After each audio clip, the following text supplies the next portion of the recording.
Om Swastiastu, saya Iwayan Dianandika, NIM 2019-013-0020 akan mempresentasikan tentang materi memahami perusahaan jasa konstruksi.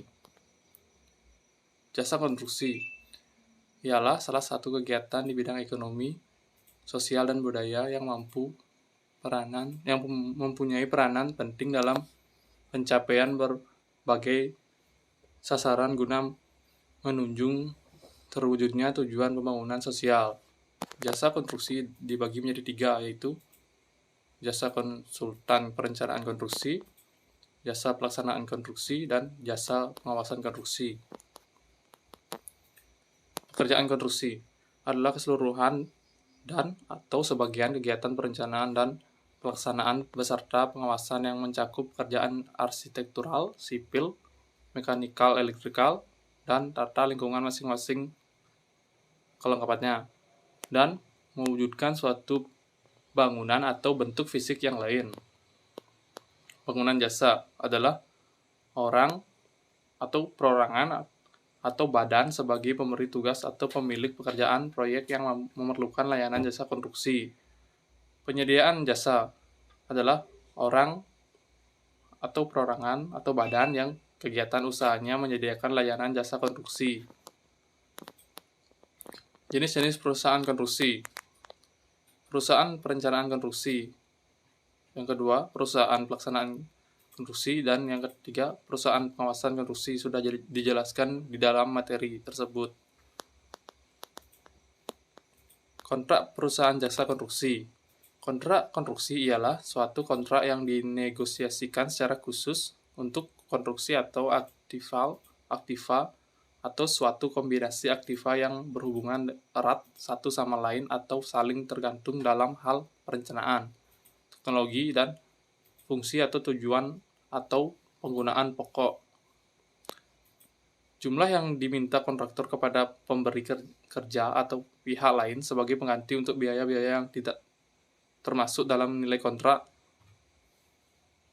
Klaim dapat timbul umpamanya dari keterlambatan yang disebabkan oleh pemberian kerja, kesalahan dalam spesifikasi atau rancangan, dan perselisihan penyimpangan dalam pengerjaan suatu proyek. Penyatuan dan segmentasi kontrak konstruksi. Bila suatu kontrak mencakup sejumlah fakta konstruksi dari setiap aktiva diperlakukan sebagai suatu kontrak konstruksi yang terpisah jika proposal tersebut telah diajukan untuk setiap aktiva. Kedua, setiap aktiva telah dinegosiasikan secara terpisah. Kontraktor serta memberi kerja dapat menerima atau menolak bagian kontrak yang berhubungan dengan masing-masing aktiva tersebut.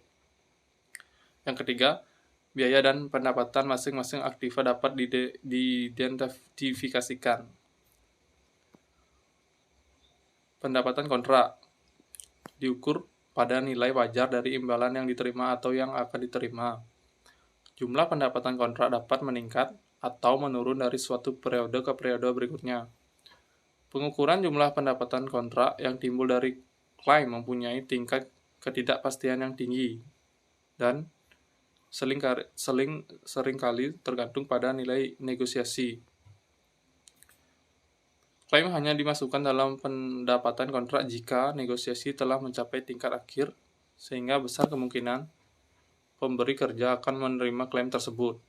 Kedua, nilai klaim yang besar kemungkinan disetujui oleh pemberi kerja dapat diukur secara handal. Pengakuan pendapatan dan biaya kontrak. Metode persentase penyelesaian atau percentage of completion.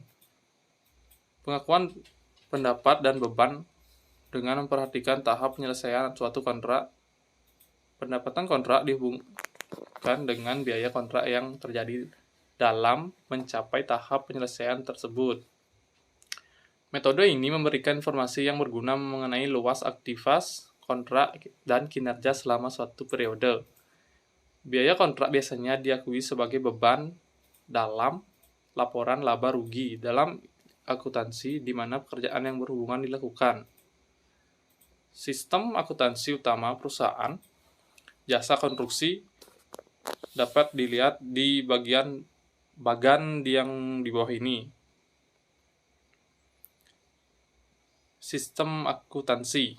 Definisi dari sistem akuntansi ialah formulir-formulir, catatan-catatan, prosedur-prosedur, dan alat yang digunakan untuk mengolah data mengenai usaha suatu kesatuan ekonomis dengan tujuan untuk menghasilkan umpan balik dalam bentuk laporan-laporan yang diperlukan oleh manajemen untuk mengawasi usahanya.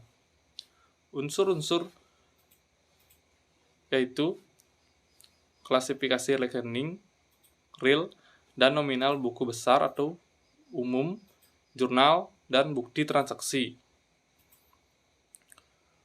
Klasifikasi rekening dapat dilihat dari bagan yang berikut ini. Klasifikasi berdasarkan laporan keuangan dapat dibagi menjadi beberapa bagian seperti yang ditampilkan pada bagian berikut ini. Setelah itu, buku besar. Buku besar berisi rekening-rekening neraca dan laba rugi yang digunakan dalam sistem akuntansi, merupakan dasar untuk menyusun laporan keuangan seperti neraca, laporan laba rugi, dan laporan lainnya. Buku pembantu berisi rekening-rekening yang merupakan rincian dari buku besar, misalnya buku pembantu piutang, mencatat kumpulan rekening-rekening piutang. Jurnal merupakan catatan akuntansi pertama yang digunakan untuk mencatat, mengklasifikasikan, dan meringkas data keuangan dan data lainnya. Contohnya, jurnal penerimaan kas, jurnal pembelian, jurnal penjualan, dan jurnal umum. Bukti transaksi merupakan formulir yang digunakan untuk mencatat transaksi pada saat terjadinya data atau recording sehingga menjadi bukti tertulis dan transaksi yang terjadi seperti faktur penjualan dan bukti kas keluar dan lain-lain. Catatan perusahaan konstruksi. Jurnal dalam perusahaan jasa konstruksi ialah media untuk mencatat transaksi secara urut yang dirancang sedemikian rupa sehingga menampung transaksi beserta keterangan-keterangan dan kondisi-kondisi yang menyertainya. Pencatat pada jurnal sudah memilah-milah transaksi dengan pendebitan dan pengkreditan yang sesuai dengan rekening yang bersangkutan.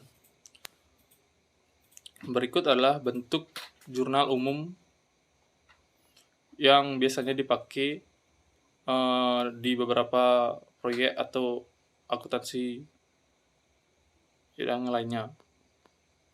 Yang pertama, halaman jurnal. Yang kedua, tanggal. Yang ketiga, keterangan. Yang keempat, referensi. Dan yang terakhir adalah debit dan kredit. Berikut adalah buku besar dalam perusahaan jasa konstruksi.